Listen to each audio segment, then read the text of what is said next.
Friends, welcome to భవిష్య vlogs. ఈరోజు మన వీడియో వచ్చేసి మా ఇంట్లో నేను చేసుకున్న అక్షయ తృతీయ పూజ చూపిస్తానండి. అలాగే ఈరోజు ఇలా మనం పూజ చేసుకోలేని వారు మళ్ళీ ఎప్పుడు చేసుకోవచ్చో కూడా మనం వీడియోలో చూసిద్దాము. ఇక్కడ నేనైతే అమ్మవారి పాదాలతో చక్కగా ముగ్గునైతే ఇలా అలంకరించానండి.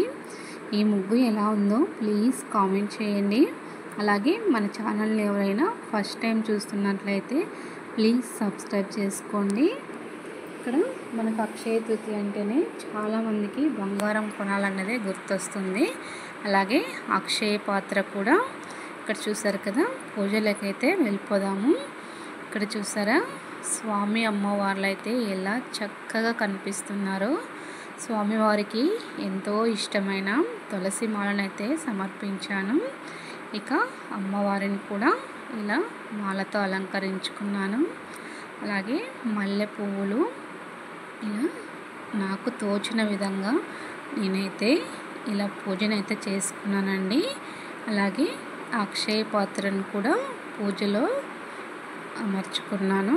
అలాగే ఈరోజు చాలామందికి బంగారం కొనాలనేది గుర్తొస్తుంది కదా.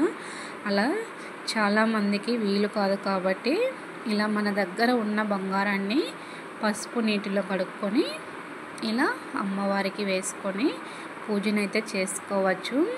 ఇలా ఇవేమీ లేని వారు కూడా కనీసం ఒక్క ఉప్పు ప్యాకెట్ కొని మనం ఇంటికి తెచ్చుకున్నా చాలండి. ఆ ఉప్పులో కూడా మనకు లక్ష్మీదేవి కొలువై ఉంటుంది కాబట్టి, అలాగే పసుపు కుంకుమ ఇవన్నీ కూడా అమ్మవారికి ప్రతిరూపమనే చెప్పుకోవచ్చు. చూసారు కదా. ఇక్కడ కామాక్షి అమ్మవారి దీపాన్ని కూడా చక్కగా అలంకరించుకున్నాను. అలాగే ఈరోజు ఇలా పూజ చేయలేమని బాధపడేవారు చాలామందినే ఉంటారు కదా. బంగారం కొనలేమనే వారికి కూడా ఈ వీడియో యూజ్ అవుతుంది.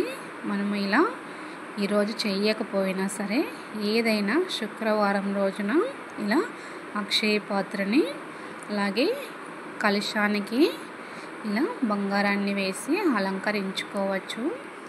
మనము ఏ శుక్రవారం అయినా కూడా అమ్మవారిని ఈ విధంగా పూజించుకుంటే మనకు ఇలాంటి ఫలితమే, ఈరోజు చేసిన ఫలితమే లభిస్తుందండి. తప్పకుండా మన వీడియో నచ్చితే లైక్ చేయండి.